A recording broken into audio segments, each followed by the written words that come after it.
بسم اللہ الرحمن الرحیم۔ السلام علیکم ورحمۃ اللہ وبرکاتہ۔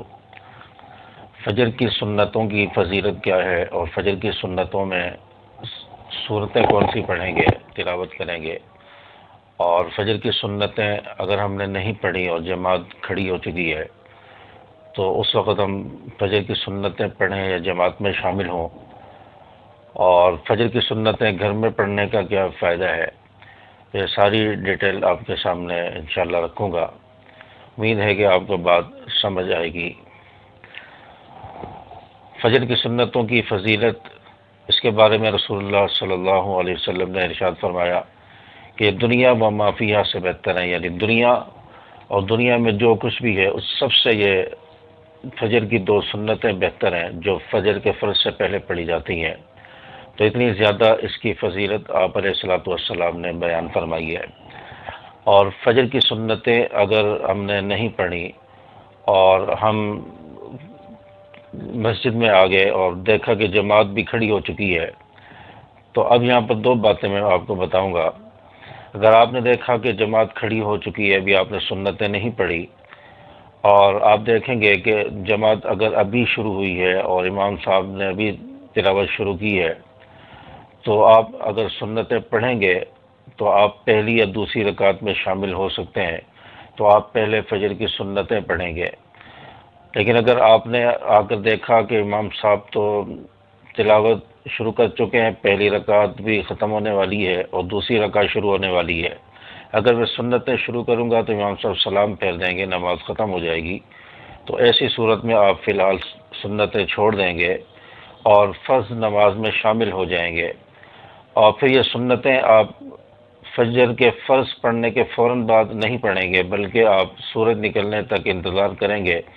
سورج نکلنے کے 15 منٹ بعد جب اشراق کا وقت شروع ہو جاتا ہے، اس وقت آپ فجر کی سنتوں کی قضا کریں گے۔ تو فجر کی سنتوں کا ادا کرنے کا یہ طریقہ ہے۔ اور فجر کی سنتوں میں صورتیں کون سی پڑھنی چاہیے، کون سی صورتیں تلاوت کرنی چاہیے، سنت طریقہ کیا ہے؟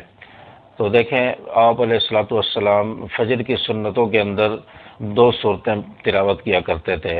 پہلی رکعت میں سورۃ الکافرون پڑھتے تھے، قل یا ایھا الکافرون، اور دوسری رکعت میں سورۃ قل ھو اللہ پڑھتے تھے، یعنی سورۃ الاخلاص، قل ھو اللہ احد اللہ الصمد، یہ سورت دوسری رکعت میں پڑھتے تھے۔ تو یہ دو صورتیں فجر کی سنتوں میں پڑھنا سنت ہے، یہ آپ علیہ الصلوۃ والسلام سے ثابت ہیں۔ تو ان سنت کی اتباع کرتے ہوئے ان دو صورتوں کو سورۃ الفاتحہ کے بعد پڑھنا چاہیے، یہ صورتیں ملانی چاہیے، پہلی رکعت میں سورۃ الکافرون اور دوسری رکعت میں قل ھو اللہ احد۔ تو یہ سنت طریقہ ہے فجر کی سنتیں پڑھنے کا اور اس میں تلاوت کرنے کا۔ اور فجر کی سنتیں گھر میں جو شخص پڑھتا ہے اس کو 3 انعام ملتے ہیں، اس کے 3 فائدے ہیں۔ سب سے پہلا جو ہم سب کا پرابلم ہے، رزق کی تنگی، پریشانی، جو شخص فجر کی سنتیں گھر میں پڑھتا ہے، اللہ تعالیٰ اس کے گھر میں رزق کی برکت پیدا فرما دیتا ہے، رزق وسیع کر دیتا ہے، کشادہ کر دیتا ہے۔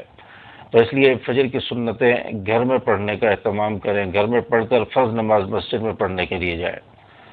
اور جو شخص فجر کی سنت گھر میں پڑھتا ہے، ان فجر کی سنتوں کی برکت سے انشاءاللہ گھر میں میاں بیوی میں جھگڑا نہیں ہوگا، میاں بیوی میں کبھی لڑائی نہیں ہوگی، نہ اتفاقی نہیں ہوگی۔ تو یہ بہت بڑا فائدہ ہے فجر کی سنتیں گھر میں پڑھنے کا۔ اور فجر کی سنتیں گھر میں پڑھنے کا تیسرا فائدہ یہ ہے کہ اس شخص کا خاتمہ ایمان پر ہوگا۔ ہر شخص چاہتا ہے میرا خاتمہ ایمان پر ہو، ایمان کی حالت میں مجھے موت آئے، کلمہ زبان پر جاری ہو، ہر انسان کی یہ خواہش ہے اور یہ چاہتا ہے۔ تو جو شخص فجر کی سنتیں گھر میں پڑھتا ہے تو اس کا خاتمہ انشاءاللہ ایمان کی حالت میں ہوگا، ایمان کی حالت میں اس کو موت آئے گی۔ تو یہ بہت بڑے 3 فائدے ہیں فجر کی سنتیں گھر میں ادا کرنے کے۔ تو فجر کی سنتیں گھر میں ادا کر کے مسجد میں جائیں اور جماعت میں شامل ہو جائیں۔ اور اسی طرح باقی نمازوں کی جو سنتیں ہیں ان کو بھی گھر میں ہی پڑھنے کا اہتمام کریں۔ رسول اللہ صلی اللہ علیہ وسلم ارشاد فرمایا، حدیث کا مفہوم ہے کہ اپنے گھروں کو قبریں نہ بناؤ، یعنی اپنے گھر کو نمازوں سے آباد کرو، نمازیں گھر میں نہ پڑھ کے آپ گھر کو قبر نہ بناؤ، کیونکہ قبر میں نماز نہیں ہوتی، تو اس لیے آپ پر الصلوۃ والسلام نے فرمایا گھروں میں نماز پڑھنے کا اہتمام کرو، اس سے سنتیں مراد ہیں، اور فرضوں کے بعد کی سنت نوافل یہ مراد ہیں کہ فرضوں سے پہلے کی سنتیں بھی گھر میں ادا کریں، فرض پڑھنے کے لیے مسجد میں جائیں، اور فرضوں کے بعد کی سنت نوافل بھی گھر میں ادا کریں۔ گھر میں بھی انسان جو ہے گھر کو بھی سنتوں سے نماز سے آباد کرے، تلاوت کلام پاک پر گھر میں کرے تو گھر میں برکت رہتی ہے، اور بہت ساری چیزوں سے اور بہت ساری شرور سے انسان بچ جاتا ہے، شیاطین کے شر سے انسان محفوظ رہتا ہے۔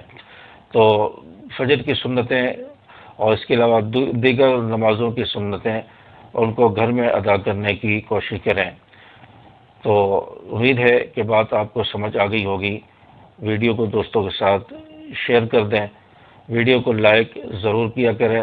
آج ہر آدمی جو بھی ویڈیو دیکھ رہا ہے وہ ضرور ویڈیو کو لائک کریں، اور نیچے چھوٹا سا کمنٹس کر دیں سبحان اللہ کہہ کر، تو انشاءاللہ آپ کی دعائیں ہمارے ساتھ ہوں گی تو انشاءاللہ فائدہ ہوگا۔ السلام علیکم ورحمۃ اللہ۔